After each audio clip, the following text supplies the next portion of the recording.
Good morning. Welcome to the lecture on capital markets. This lecture is useful for the course of Indian financial system as well as the course on financial institutions and markets, and also wherever we are trying to understand financial markets. This introductory lecture on capital market would be very useful. So let's move ahead with the lecture of today. It is important that the students who are trying to understand capital market through this lecture, they would have seen my previous lectures on what is the financial system and the role of financial system in economic development. That shall be the prerequisite for this course. The objectives for this lecture are that the learner shall be able to, after completing this lecture, the learner must be able to describe capital markets and its functions. They shall be able to elucidate on types of and the structure of the capital markets.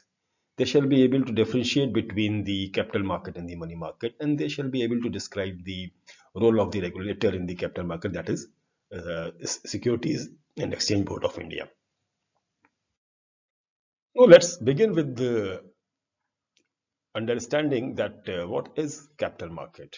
As you can see on the slide, it's very simply, if it is understood very simply, it is capital market is the marketplace for lending and borrowing medium term and long term funds. Let's go a little bit deeper and understand what actually this means.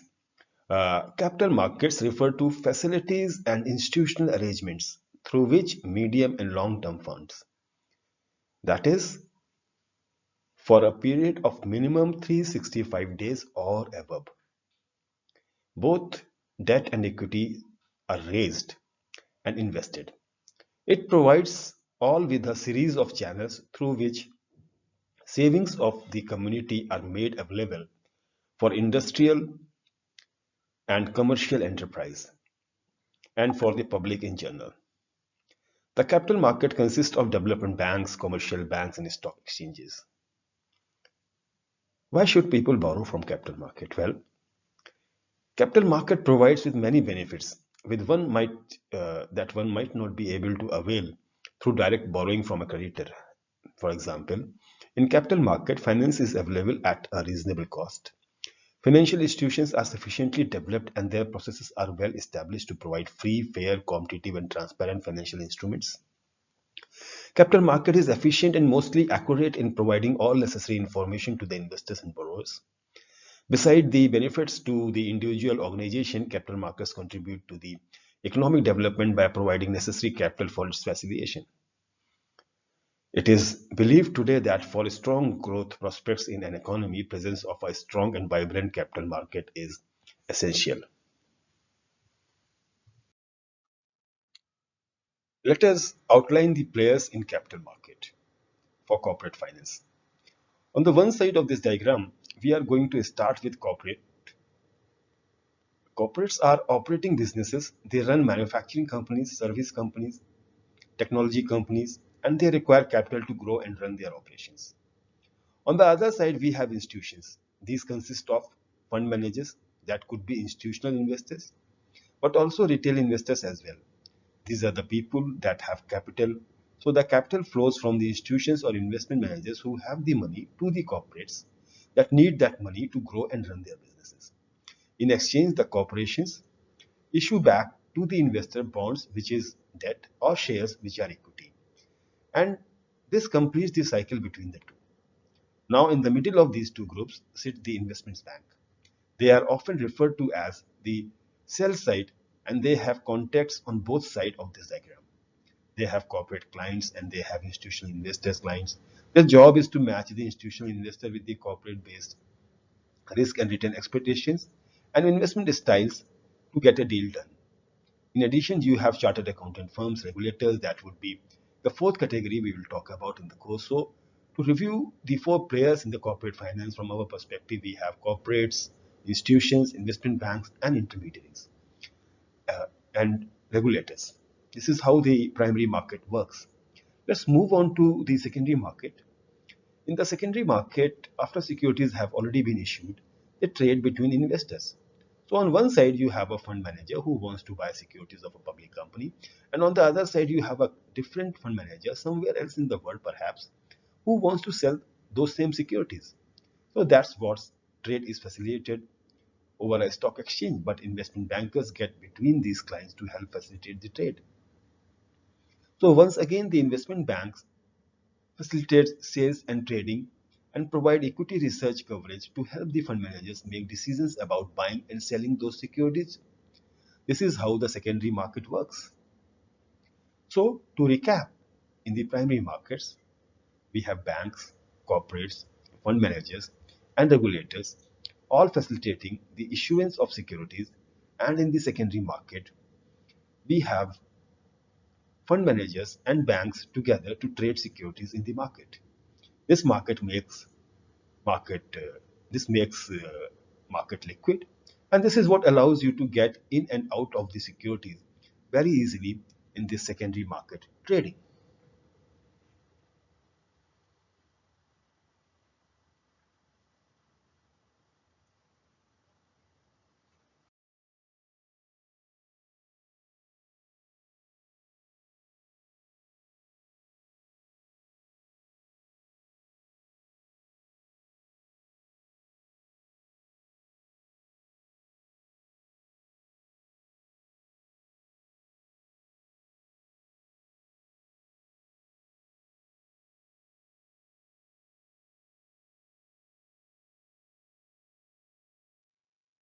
Let's see what are the functions of capital market, what purposes it does serve to the broader economy of a country or a nation.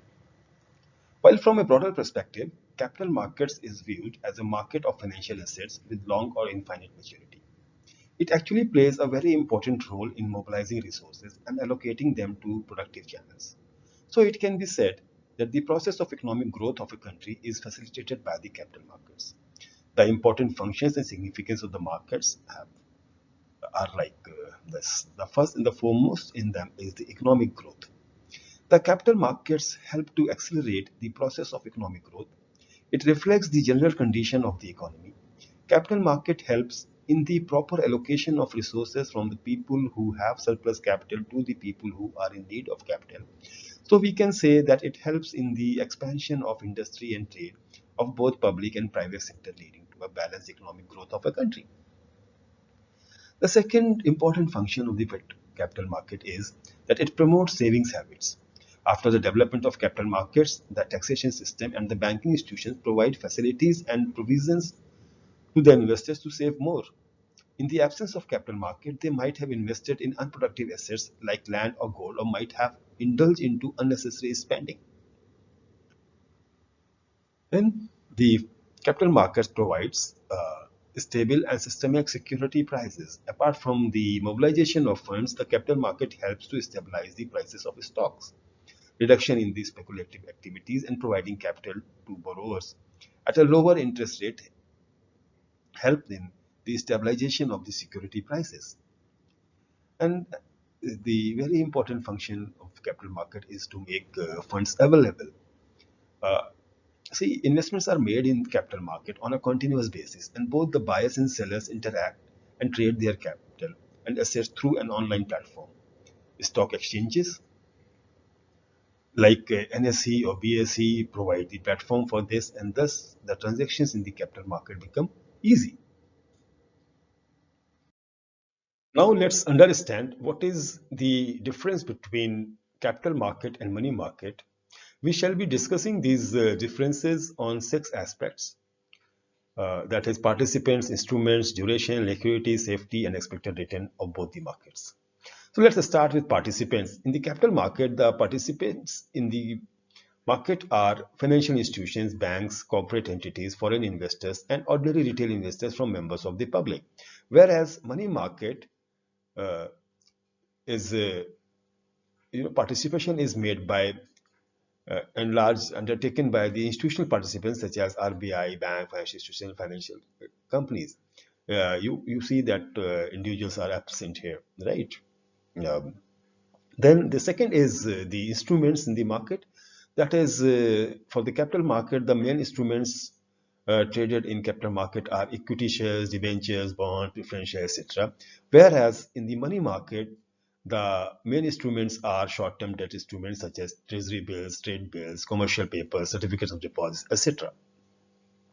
Now let us talk about the duration that the time limit through which we define.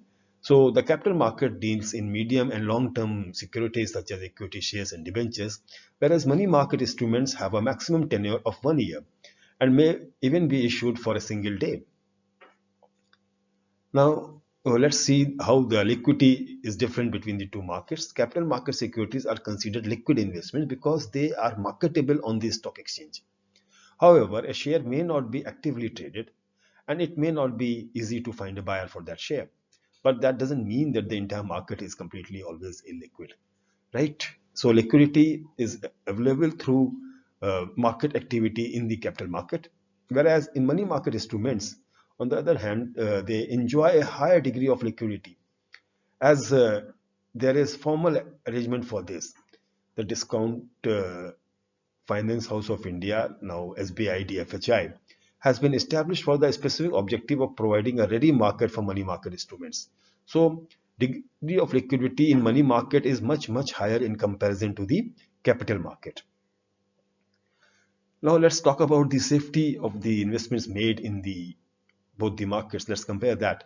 See, in capital market, instruments are riskier both with respect to returns and principal repayment. Issuing companies may fail to perform as per projections and promoters may default investors.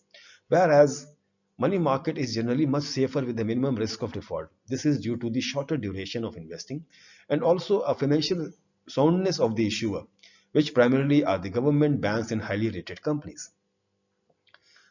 And the last, let's discuss about the expected returns in both the markets.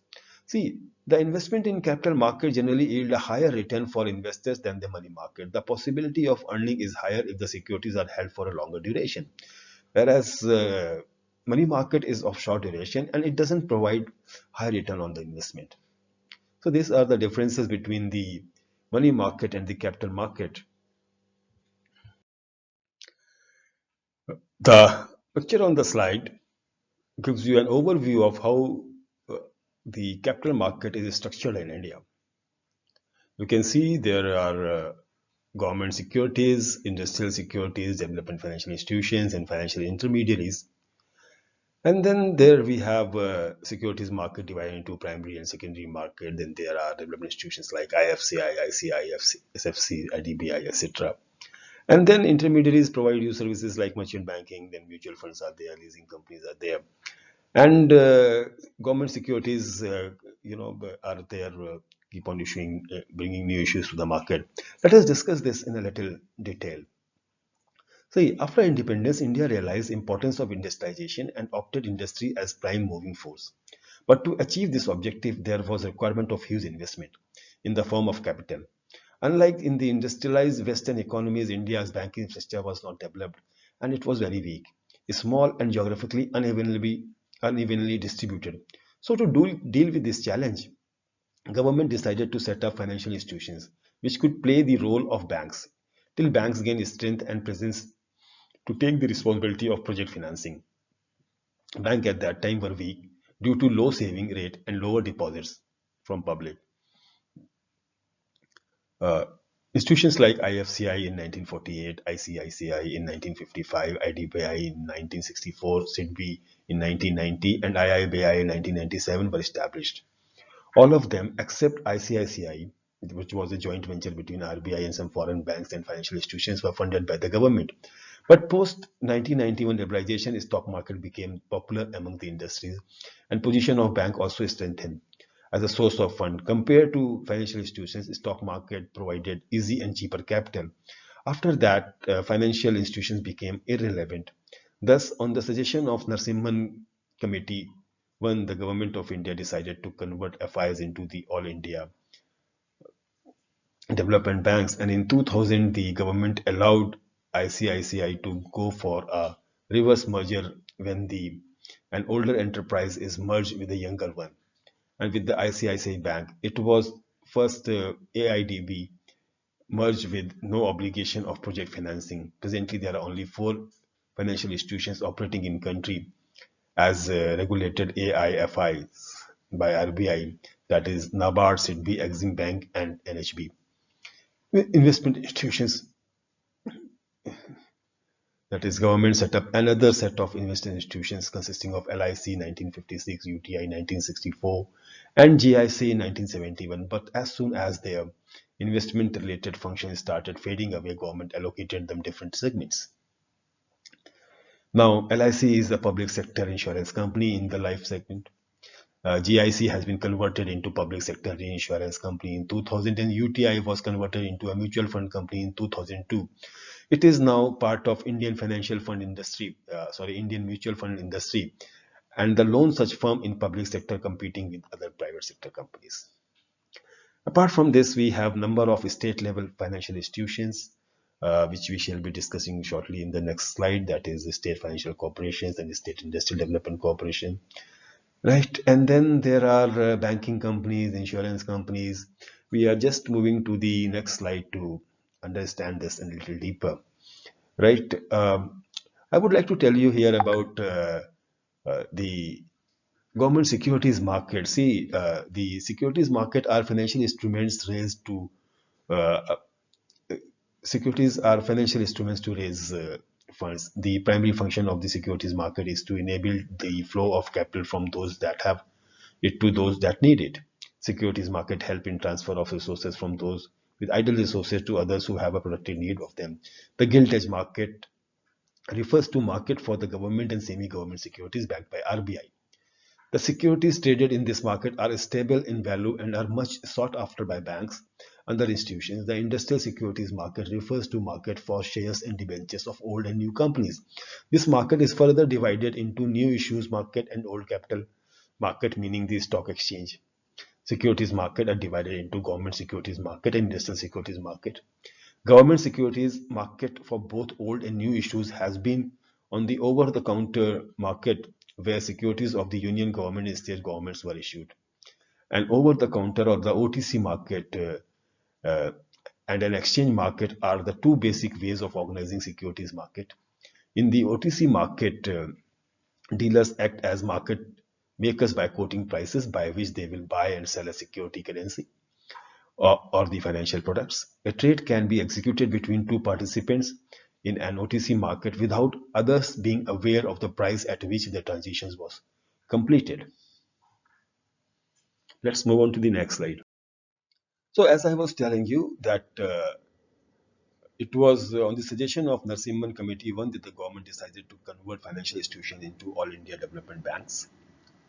And in 2000, number of companies were converted, government investment institutions were converted into banks. That is, government allowed ICICI to go for reverse merger, and ultimately, from a number of development financial institutions in the post pre-liberalized era, we had today we had just four institutions which are into development financing, like NABARD, SIDBI, Exim, and the Exim Bank and the National Housing Bank.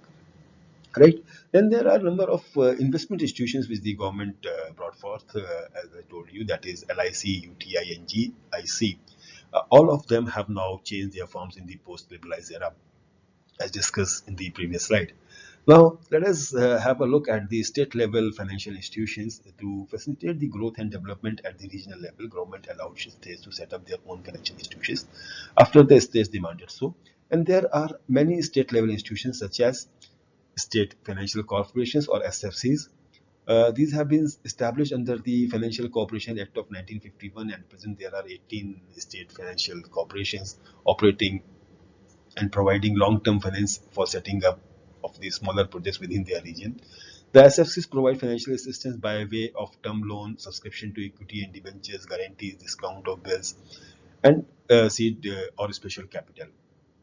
Then there are other type of institutions are there, that is the state industrial development corporations.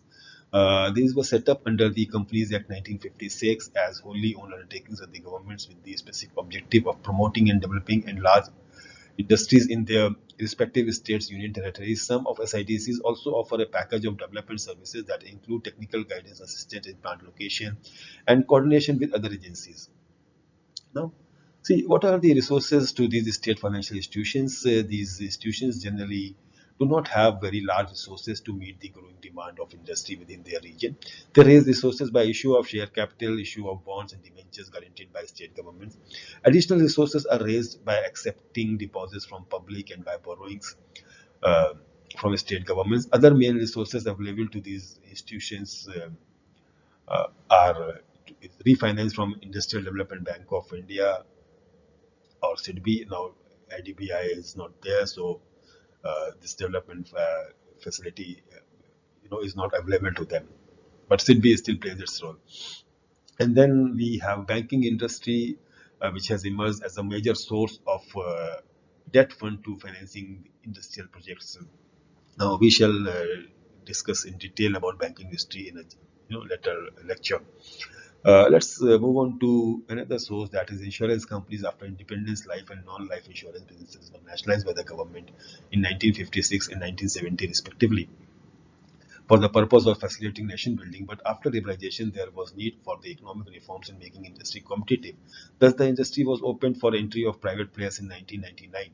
And since then, many private players have entered the industry, and even independent regulator has been set up, that is IRDA, that domestic and foreign, with an FDI cap on 49%. Presently, Indian insurance industry consists of one public sector life insurance, that is LIC, four public sector general insurance, that is subsidiaries of GIC, like National Insurance, Oriental Insurance, and all, and two specialized public sector insurance like AICIL and Export Credit Guarantee Corporation of India, and one public sector reinsurance, that is GIC and private insurance companies. Right, and then we have securities market, that is um I just told you that they arrange and facilitate move of capital from those who have and to those who need it. Uh, so we just spoke about the gilt edge market in the last slide, and now let us see the another kind of institution which is required to facilitate, raising of fund in the capital market, that is merchant banking services. So, as per SEBI, or Securities Exchange Board of India rules, a merchant banker refers to any person who is engaged in the business of issue management, either by making arrangement regarding buying, selling, or subscribing to securities, or acting as manager, consultant, or rendering corporate advisory in the relation to such issue management. Merchant banks may be subsidiaries of commercial banks, or may have been set up by private financial services companies, or may have been set up by firms and individuals engaged in financial uh, up by firms and individuals engaged in financial advisory business. Merchant banks in India manage and underwrite new issues, undertakes indication of credit, advise corporate clients on the fundraising and other financial aspects. Since 1993, merchant banking has been statutorily brought under the regulatory framework of SEBI to ensure greater transparency in the operation of merchant banks and make them accountable. Now let's understand the role of the regulator, that is Securities Exchange Board of India, in the capital market. Uh, See, it was set up, SEBI was set up in 1988, but did not have any legal status till May 1992, when it was granted powers to legally enforce its control over the financial market intermediaries. With the bloom of scale of actions in the financial market, there were a lot of malpractices taking place. Practices like a false issue, delay in delivery, violation of rules, regulation of stock exchanges were on rise. In the order to curb these malpractices, the government of India decided to set up a regulatory body known as SEBI. The role and objectives of the SEBIs are like number one, that is regulation of the activities of the stock market, then protecting the rights of the investors, ensuring the safety of the investment to prevent malpractices uh, in and curb fraudulent activities, and to develop the code of conduct for intermediaries such as brokers, mutual fund sellers, etc. Right.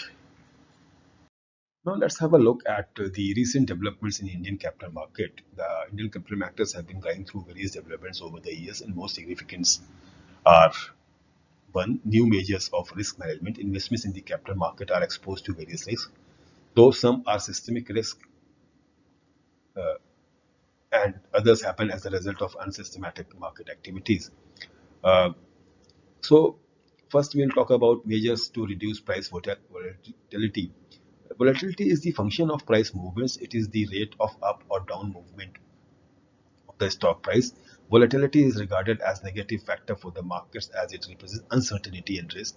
After the introduction of index futures trading in 2000, there was a relative reduction in volatility of the prices. Then there are circuit breakers. Circuit breakers were introduced to reduce the large sell-off and panic selling. Sometimes it is also called a collar. In an index of a particular, if an index of or a particular stock rises or falls a certain percentage of say 10%, 15% or 20%, trading is halted by the exchange in the stock or index for a certain period of time to curb the panic and check out for market manipulations. The second is the development is about investors awareness campaign. Uh, it was to make the market more secure for the investors. SEBI has introduced into investors awareness campaign by making official website for it, and investors are continuously advised to visit that. Then there are investigations, that is in case of any violation of the rules and regulations. SEBI Act 1992 investigation are carried out by SEBI, and let me tell you that these investigations take at a very fast speed. And then there is T plus 2 settlement cycle that is currently in the capital market. The settlement cycle is in the T plus 2 cycle. Here T means the trading day, and the T plus 2 settlement means the settlement and delivery of the shares shall take place in the second trading day after the trade take place. And then another very important development was ban on insider trading. Individuals possessing confidential information of a particular company can use the information to unethically profit from the stock market. SEBI has made it clear and mandatory to restrict all kind of insider trading in Indian capital market. To prepare for this lecture, extensive references have been taken from the two books, which are Indian Financial System by M.Y. Khan, published by Tata McGraw-Hill, Delhi, and L.M. Bhole, Financial Markets and Instruments, published by Tata McGraw-Hill, Delhi. The video in slide 5 was taken from Corporate Finance Institute, titled Overview of the Capital Markets. Video YouTube link for the same has been given here. Thank you so much. Hope you enjoyed the lecture.